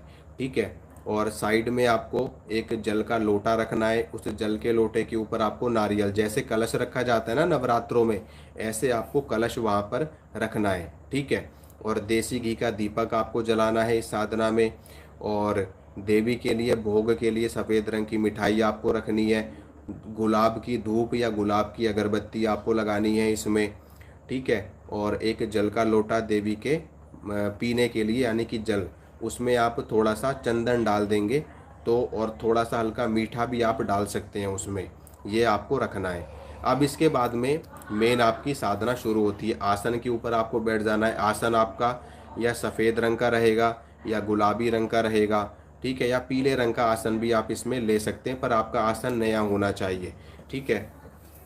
अगर आपको नहीं मिल पा रहा है, वैसे मिल जाता है, अगर आपको नहीं मिल पा रहा है तो आप अपने लाल रंग के आसन के ऊपर सफ़ेद रंग का वस्त्र बिछा करके या पीले रंग का वस्त्र बिछा करके उस पर आप बैठेंगे। सबसे पहले आपको स्नान करके आना है। स्नान करने के बाद में आपको ये सारी विधि करनी है। उसके बाद में आपको आचमन कर लेना है, ठीक है। आचमन की विधि मैंने बता रखी है कई बार, ठीक है। 3 बार आचमन करना है। पवित्रीकरण आपको कर लेना है। ओम अपवित्रः पवित्रो वा सर्वावस्थां गतोऽपि वा यः स्मरेत पुण्डरीकाक्षं स बाह्यभ्यन्तरः शुचिः अतिनील घनश्यामं नलिनायतलोचनं स्मरामि पुण्डरीकाक्षं तेन स्नातो भवाम्यहम्, ठीक है। इस तरीके से आपको मंत्र पढ़ते हुए अपने ऊपर जल छिड़कना है, सामग्री पे जल छिड़कना है। फिर आपको 3 बार आचमन करना है। ओम केशवाय नमः, ओम माधवाय नमः, ओम गोविंदाय नमः। जल आपको पीना है 3 बार। ओम ऋषिकेशाय नमः बोल करके आपको अपने हाथ धो लेने हैं, अपना मुख साफ कर लेना है, फिर आपको बैठ जाना है। अब इसके बाद में आपको क्या करना है कि आपको सबसे पहले गुरु पूजन करना है। गुरु पूजन अनिवार्य है। अगर आपका कोई भी गुरु नहीं है तो आप भगवान शिव को गुरु मान करके उनका पूजन करेंगे, या फिर आप जिनसे साधना लेकर के कर रहे हैं वो भी आपके गुरु के समान है, क्योंकि उन्होंने आपको इस मंत्र की साधना करने की अनुमति दी है, आपको दीक्षा दी है, तो उनको गुरु मान करके आप ये साधना करेंगे, ठीक है। उनकी पूजा आप करेंगे गुरु के रूप में। फिर उसके बाद में आपको गणेश जी की पूजा करनी है। गणेश जी की पूजा आपको करनी है पंचोपचार से। गणेश जी को आवाहन करना है, उनको प्रणाम करना है, नमस्कार करना है, ठीक है। देखिए बहुत सारी चीज़ें एकदम एकदम एग्जैक्ट बता पानी, मतलब कि पूरी डिटेल दे पानी संभव नहीं हो पाता है, तो मैं आपको थोड़ा सा शॉर्ट में बता रहा हूँ कि गुरु पूजन करना है आपको सबसे पहले, गणेश पूजन करना है, और इसके बाद में आपको भगवान शिव का माता पार्वती का पूजन आपको करना है, ठीक है। शिव पार्वती का पूजन अनिवार्य है, क्योंकि जितनी भी अप्सराएं हैं ये सभी माता पार्वती की, माँ दुर्गा की ही सहचरी होती है, उन्हीं की सेविकाएं होती हैं। उसके बाद में आपको शिव पार्वती का पूजन करने के बाद में आपको किसका पूजन करना है? इंद्रदेव का पूजन करना है, क्योंकि इंद्रदेव स्वर्गलोक के राजा हैं और समस्त अप्सराएं उनके अंडर में आती हैं, ठीक है, अंडर में आती हैं। उसके बाद में इंद्रदेव की पूजा करने के बाद में फिर आपको अप्सरा की साधना का संकल्प करना है कि मेरा नाम ये है, मेरे पिता का नाम ये है, मेरा गोत्र ये है, मैं इस स्थान पर रहता हूँ और मैं इस अप्सरा की साधना कर रहा हूँ, इस उद्देश्य के साथ में कर रहा हूँ, ठीक है, इस रूप में आपकी साधना कर रहा हूँ। ये सारा संकल्प आपको ले लेना है। और अगर आप किसी भी रूप में अप्सरा की साधना नहीं करना चाहते, देवी के रूप में करना चाहते हैं, तो वहाँ पर आप संकल्प में अप्सरा को कोई भी रूप प्रदान नहीं करेंगे, ठीक है। आप सिर्फ इतना बोलेंगे कि मैं देवी उर्वशी अप्सरा की साधना कर रहा हूँ या देवी रंभा अप्सरा की साधना कर रहा हूँ, और आप मेरी साधना से, मेरी तपस्या से प्रसन्न होइए और मेरी मनोकामना पूर्ण कीजिए, मेरी साधना को स्वीकार कीजिए, मुझे प्रत्यक्ष दर्शन दीजिए, ठीक है। और फिर उसके बाद में आपको अप्सरा के मंत्र की माला आपको निकालनी है। इस साधना में आपको कोई भी कवच नहीं लगाना, कोई भी कीलन आपको नहीं लगाना, कोई भी घेरा नहीं बनाना, आपको कोई भी रक्षा मंत्र आपको नहीं पढ़ना है, नहीं तो फिर आपके सामने अप्सरा नहीं आएगी, ठीक है। ये सारी चीज़ें आपको ध्यान में रखनी है। फिर आपको अप्सरा के मंत्र की कम से कम 21 माला आपको निकालनी है, ठीक है। अप्सरा का मंत्र आपको पूरा का पूरा 21 माला आपको निकालना है। और 21 माला से पहले आप आसन से उठेंगे नहीं बिल्कुल भी, चाहे आपको कुछ भी हो जाए, ठीक है। अब क्या होगा कि जब आप इस साधना को करोगे तो आपको कई तरह के दिव्य अनुभव शुरू हो जाएंगे, ठीक है। आपको आपको सुगंध महसूस होगी। इसमें क्या होता है कि जब आप पूजन करेंगे, अब उसके बाद अप्सरा का पूजन फिर आपको करना है, वो मैंने आपको जो मैं आपको पहले बता रहा था। फिर आपको अप्सरा का पूजन करना है पूरे पंचोपचार से। उनको मिठाई लगानी है, उनको इत्र अर्पित करना है, यंत्र के ऊपर आपको भोग आपको लगाना है, उनके सामने देसी घी का दीपक लगाना है, गुलाब के फूल आपको अर्पित करने हैं, ठीक है, धूप अगरबत्ती लगानी है उनके सामने, और फिर उनसे प्रार्थना करके फिर आपको जाप अपना शुरू करना है। इसमें आपको अपने शरीर के ऊपर इत्र नहीं लगाना, ठीक है, अपने शरीर के ऊपर आपको इत्र नहीं लगाना, वो किसी किसी साधना में लगाना होता है, वो मैं आपको कभी बताऊंगा, ठीक है। बाकी आपको देवी को इत्र भेंट करना है, पर आपको खुद इत्र नहीं लगाना, ठीक है। साधना के समय पर आपको सिर्फ स्नान करके शुद्ध होकर के बैठ जाना है। इत्र लगाना कोई इतना अनिवार्य नहीं होता है, क्योंकि जब देवी आएंगी, जब देवी आएंगी तो खुद ब खुद आपके आसपास का माहौल इतना खुशबूदार हो जाएगा कि आपको खुद महसूस होगा, ठीक है, आपको खुद ही ऐसा फील होगा। तो आपको खुद इत्र नहीं लगाना, नहीं तो फिर आप इत्र लगा लोगे, आप सेंट लगा लोगे, आपको सेंट की महक आती रहेगी, आपको लगेगा कि अप्सरा घूम रही है मेरे आसपास, फिर आपको ये एक साइकोलॉजिकली भ्रम बन जाएगा। तो आपको साइकोलॉजिकली भ्रम नहीं बने, आपको एकदम रियलिटी की अनुभव हो, इसलिए आपको खुद इत्र नहीं लगाना है, केवल देवी को अर्पित करना है, ठीक है। तो खुद नहीं लगाएंगे तो आपको एकदम रियल अनुभव होंगे, रियल आपको एक्सपीरियंस होंगे साधना में, ठीक है। फिर उसके बाद में आपको अपनी माला का पूजन करना है, जो आपकी माला है स्फटिक की, उसका पूजन आपको करना है पंचोपचार से। और उसके बाद में फिर आपको अप्सरा के मंत्र की माला आपको निकालनी है। माला जब आप निकाल लोगे, 21 माला का जाप आप कर लोगे, तो उसके बाद में और देवी के वाम हस्त में ही आपको जप अपना अर्पित कर देना है, ठीक है। ओम गुह्याति गुह्य गोप्तरित्वम गृहाणास्मत् कृतम जपम सिद्धिर्भवतु मे देवी त्वत्प्रसादात महेश्वरी। इसमें तो देवी का मंत्र हो जा, महेश्वरी यानी कि देवी का ना हो जाता है, माँ भगवती जगदम्बा हो जाती है। इस मंत्र से हम उनको जप अर्पित करते हैं, लेकिन आप सीधा साधारण भाषा में देवी को जप अपना अर्पित कर देंगे। हे देवी उर्वशी या हे देवी रंभा, मैं आपकी साधना कर रहा हूँ, और मैंने जितना भी जाप किया है ये सारा जाप मैं आपको अर्पित करता हूँ।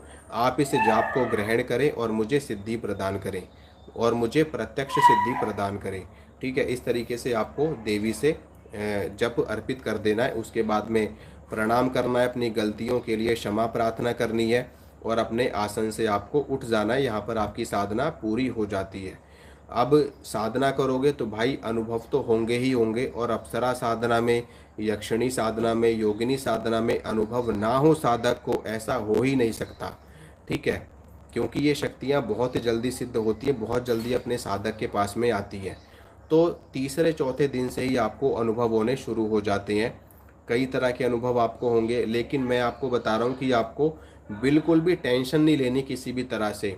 आपके सामने ढोल बज रहा हो, आपको घुंघरुओं की आवाज़ आ रही हो, आपको चूड़ियों की आवाज़ आ रही हो, आपको ऐसा लग रहा हो कि आपके आसपास में कोई घूम रहा है, आपको कोई स्पर्श कर रहा है, बिल्कुल भी आपको टेंशन नहीं लेनी है। जब तक आपका जाप पूरा ना हो जाए, आपको अपनी आंखें नहीं खोलनी, आपको शक्ति से बात नहीं करनी। शक्ति आपके पास में पहले से ही आ जाएगी। शक्ति आपको कह सकती है कि आपकी साधना पूरी हो गई, ठीक है, आप बताओ आपको क्या चाहिए, मैं आपको प्रदान करूंगी, लेकिन आपको बोलना नहीं है। आपके सामने शक्ति आकर के बैठ जाए, आपके बगल में आकर के बैठ जाए, आपके सिर को स्पर्श करे, ठीक है, आपके कंधे पे हाथ रख दे, या आपको आसपास में महसूस हो कि कोई घूम रहा है, लेकिन कैसा भी अनुभव आपको हो जाए, आपको अपनी आंखें नहीं खोलनी है, ना ही बात करनी है, ना ही आपको किसी भी तरह की माया में फंसना है।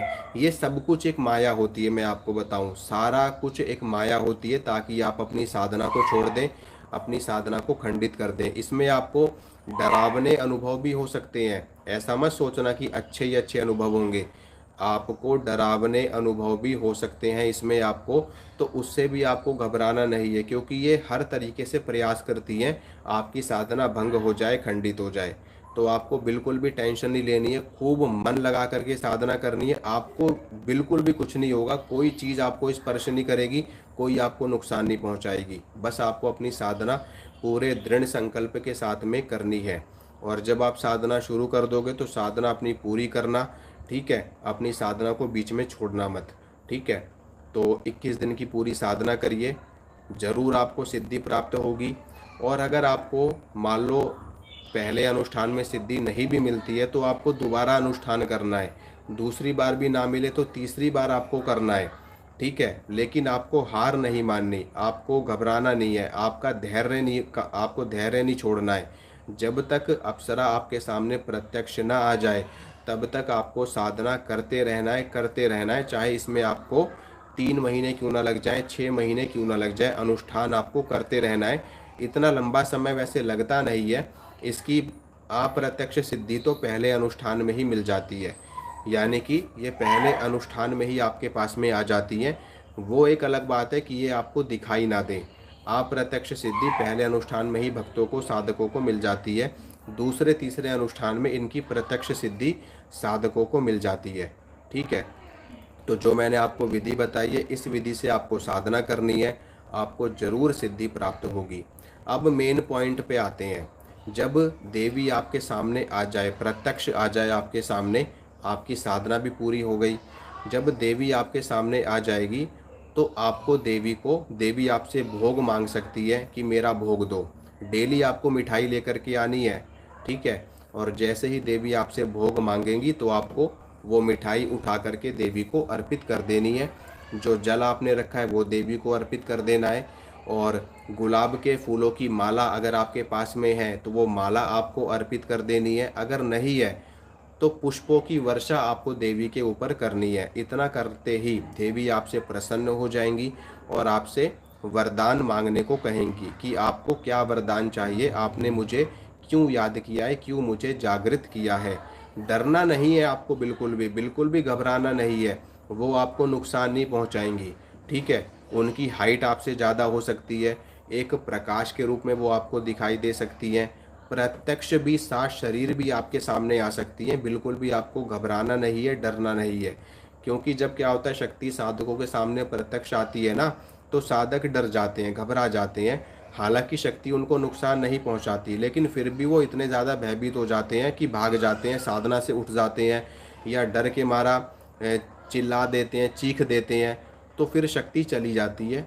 तो ऐसा आपको नहीं करना है, बिल्कुल धैर्यपूर्वक आपको शक्ति के सामने रहना है और उनसे बात करनी है, ठीक है। जब देवी आपसे वरदान मांगने को कहें तब आपको उनसे बात करनी है और उनसे कहना है कि हे देवी, मुझ पर कृपा करें, मैं आपका साथ पाना चाहता हूँ, आप मेरा मार्गदर्शन करें, मुझे जीवन के पथ पर आगे बढ़ने के लिए प्रेरणा दें और हमेशा मेरा साथ दें, मुझे आगे मार्गदर्शन देते रहें, ठीक है। अब जिस रूप में आपको सिद्ध करना है, आप संकल्प में भी वो रूप कह सकते हैं, नहीं तो जब देवी आपके सामने आएंगी तब आपको उनसे कहना है कि मैं आपको पत्नी के रूप में पाना चाहता हूँ, या प्रेमिका के रूप में पाना चाहता हूँ, या माता बहन के रूप में, मित्र के रूप में पाना चाहता हूँ। जिस रूप में आप उनको पाने के लिए कहेंगे, देवी उसी रूप में आपसे सिद्ध हो जाएंगी और वैसा ही बर्ताव करेंगी, ठीक है। वचन आपको ले लेने हैं कि जब भी मैं आपको बुलाऊंगा आपको आना पड़ेगा, मैं जो कार्य आपसे बोलूँगा वो आपको करना पड़ेगा, आप मेरी और मेरे परिवार की हमेशा रक्षा करेंगी, उनको कभी भी नुकसान नहीं पहुंचाएंगी, ना मुझे ना मेरे परिवार को। और अगर आपने उनको पत्नी के रूप में सिद्ध किया है तब आपको उनसे ये भी वचन लेना है कि देवी, मैं पहले से ही शादीशुदा हूँ, पहले से ही मेरी पत्नी है, मैं आपको अपनी दूसरी पत्नी के रूप में सिद्ध करना चाहता हूँ और मैं आपसे ये निवेदन करता हूँ कि आप मेरी पहली पत्नी को किसी भी तरह से नुकसान न पहुँचाए, उसका जो अधिकार है वो आप उससे कभी भी ना छीनें और उस पर भी कृपा करें और मुझ पर भी कृपा करें, और उसको अपनी छोटी बहन की तरह माने, यानी कि उसका भी आप साथ दें, मेरा भी साथ दें। तो देवी आपसे प्रसन्न हो जाएंगी और आपको सिद्धि प्रदान कर देंगी और दूसरी पत्नी के रूप में आपसे सिद्ध हो जाएंगी, या प्रेमिका के रूप में आप कर रहे हो तो प्रेमिका के रूप में सिद्ध हो जाएंगी, बहन के रूप में कर रहे हो तो बहन के रूप में सिद्ध हो जाएंगी, ठीक है। बस आपको इस तरीके से साधना करनी है, बहुत आराम से आपकी सिद्धि हो जाएगी। फिर उसके बाद में देवी आपके समक्ष अपने आप आ जाया करेंगी, जब भी आपको आवश्यकता होगी या जब भी आप उनको याद करोगे तो वो आ जाएंगी। और वो खुद भी आ सकती हैं, कभी भी आ सकती है, रात को आ सकती है, दिन में आ सकती है, सुबह आ सकती है, या जब भी उनको आवश्यकता होगी या आपको कुछ बताना होगा तो देवी अपने आप ही आपके पास में आ जाएंगी। या ऐसा भी हो सकता है कि देवी हमेशा आपके पास में सूक्ष्म रूप से रहें। ठीक है, प्रत्यक्ष रूप में वो रात्रि काल में रहेंगी आपके पास, लेकिन सूक्ष्म रूप में वो हमेशा आपके साथ में रहेंगी और आपको हर चीज़ की जानकारी देती रहेंगी। और आपको कभी धन भी ला करके दे देंगी, कभी आपको दिव्य रसायन भी ला करके दे देंगी, कभी आपको स्वर्ण मुद्राएं भी ला करके दे देंगी। और इस तरीके से उनकी सिद्धि आपके साथ में चलेगी और आपको अलग अलग लोगों का दर्शन भी वो करवा देंगी। कभी आपको वो घूमने फिरने के लिए बाहर भी ले जा सकती हैं कि चलो आप मेरे साथ, मैं आपको अच्छी जगह पर घुमा करके लाती हूँ। ठीक है, इस तरीके से भी वो आपको अपने साथ में ले जाएंगी, पर आपको डरना नहीं है, कोई दिक्कत नहीं होती है। आप आराम से जाइए, घूम फिर के आइए और हमेशा वो आपका साथ देंगी और आपको जो भी उनसे जानकारी लेनी होगी वो आपको दे सकती हैं। आचमन आचमन मंत्र अगर आप नहीं कर सकते तो कोई दिक्कत नहीं है। बस आप सिंपल सिंपल तरीके से भगवान विष्णु का नाम लेकर के भी जल छिड़क सकते हैं अगर आपको आचमन करने में दिक्कत है, मंत्र पढ़ने में दिक्कत है। ठीक है, तो इस तरीके से आपकी ये साधना सिद्ध हो जाती है अप्सरा की पूर्ण रूप से। और एक चीज़ मैं आपको और बताऊं कि मान लो अगर आपने अप्सरा सिद्ध कर ली, उर्वशी कर ली या रंभा कर ली या मेनका कर ली या तिलोत्तमा कर ली, तो जब ये सिद्ध हो जाती है ना, जब ये आपसे सिद्ध हो जाती है तो एक अप्सरा आपने सिद्ध करी है, लेकिन आपको ऑटोमेटिकली ही अन्य अप्सराओं की भी सिद्धि हो जाती है, क्योंकि ये सभी एक ही कुल की शक्तियां हैं। ठीक है, एक ही तत्व की शक्तियां हैं ये सभी।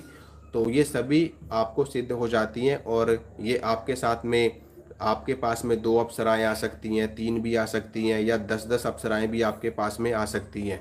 यानी कि जो आपने सिद्ध करी है उनके साथ में आएंगी।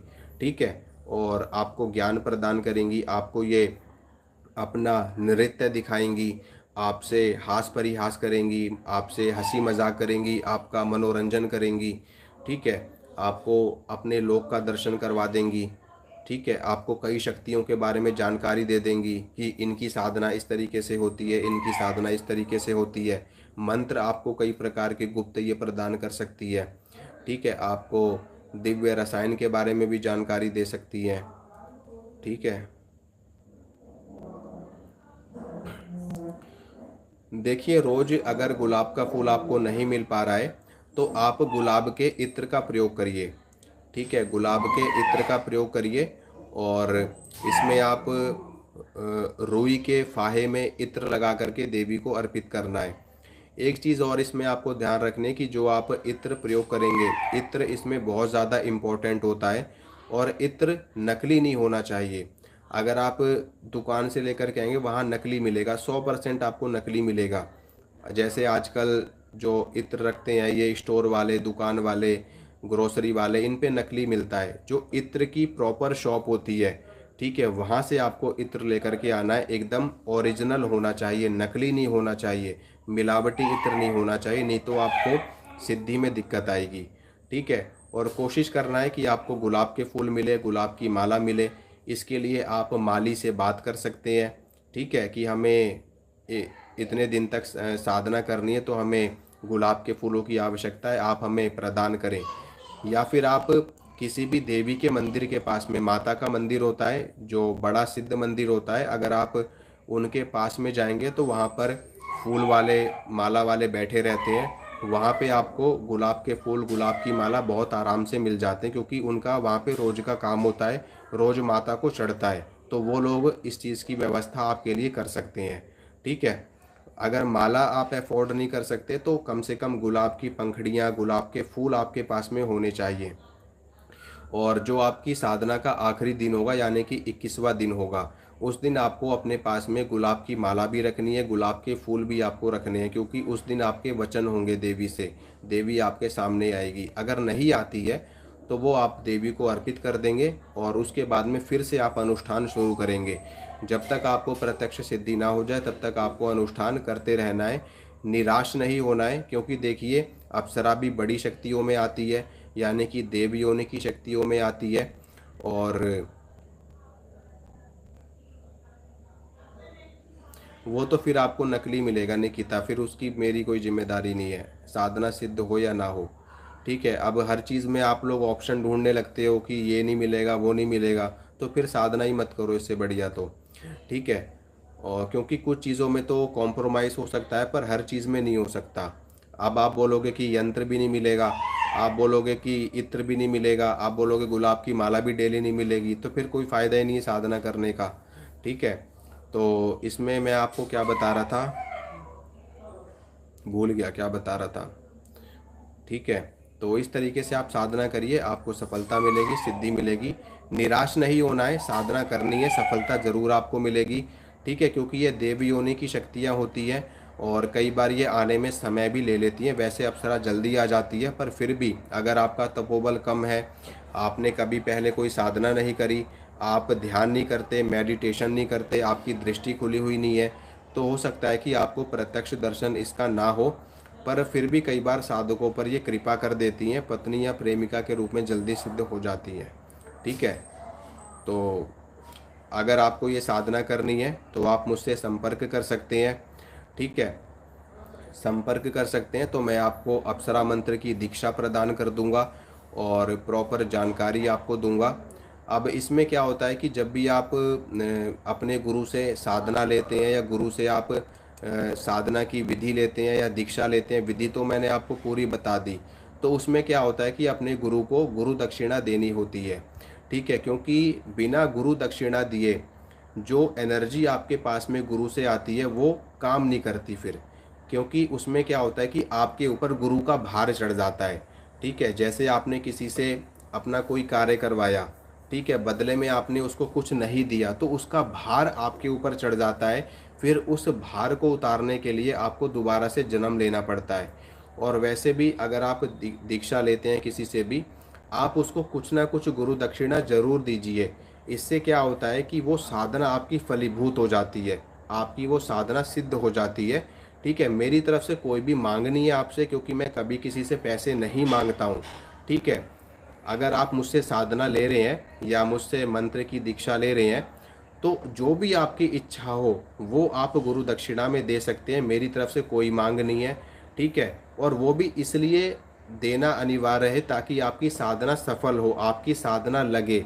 ठीक है, मुझे कोई दिक्कत नहीं है, आप मत दो, मैं वैसे भी आपको दीक्षा दे दूंगा, लेकिन फिर उससे क्या होगा कि आपकी साधना पे इफेक्ट पड़ेगा और आपकी साधना सिद्ध नहीं होगी। ठीक है, इसलिए मैं ऐसा कह रहा हूँ आपसे, ताकि आपकी साधना सिद्ध हो, आपको सफलता प्राप्त हो। ठीक है, तो इस तरीके से आप साधना कर सकते हैं और सिद्धि प्राप्त कर सकते हैं। ठीक है, मैंने आपको सारी जानकारी दे दी है, बस आपको मैंने मंत्र नहीं बताया है। तो मंत्र आपको जब आप साधना करेंगे तो मैं आपको मंत्र भी प्रदान कर दूंगा, और कुछ कुछ एक मंत्र मैंने अपनी पहले की वीडियो में बता भी रखे हैं, तो उन मंत्रों से भी आप इजीली साधना कर सकते हैं अप्सरा की। ठीक है, तो आशा करता हूँ जो जानकारी मैंने आपको दी है आपको अच्छी लगी होगी, पसंद आई होगी। इसी तरह की जानकारी मैं आपको देता रहूँगा। मिलूँगा आप सभी से अगले लाइव में। जय माता रानी की। इंस्टा पे आप मुझे मैसेज कर सकते हैं। ठीक है, मेरी इंस्टा आईडी मैं आपको फिर से बता देता हूँ एक बार, शुभम प्रताप 151। ठीक है, ये इंस्टा आईडी है, इस पे आप मुझसे संपर्क करेंगे तो मैं आपको साधना की दीक्षा दे दूंगा मंत्र की, और बाकी चीज़ें मैंने आपको लाइव में बता दी हैं क्लियर स्पष्ट तरीके से, और आप साधना करिए और आपको सफलता मिलेगी। ठीक है यशराज, आप मुझे इंस्टा पे मैसेज करो, मैं आपसे अभी कॉल पे बात करता हूँ। ठीक है, जय माता रानी की। महामाई कृपा करें, आपका मंगल करें, आपका कल्याण करें। जय माता दी।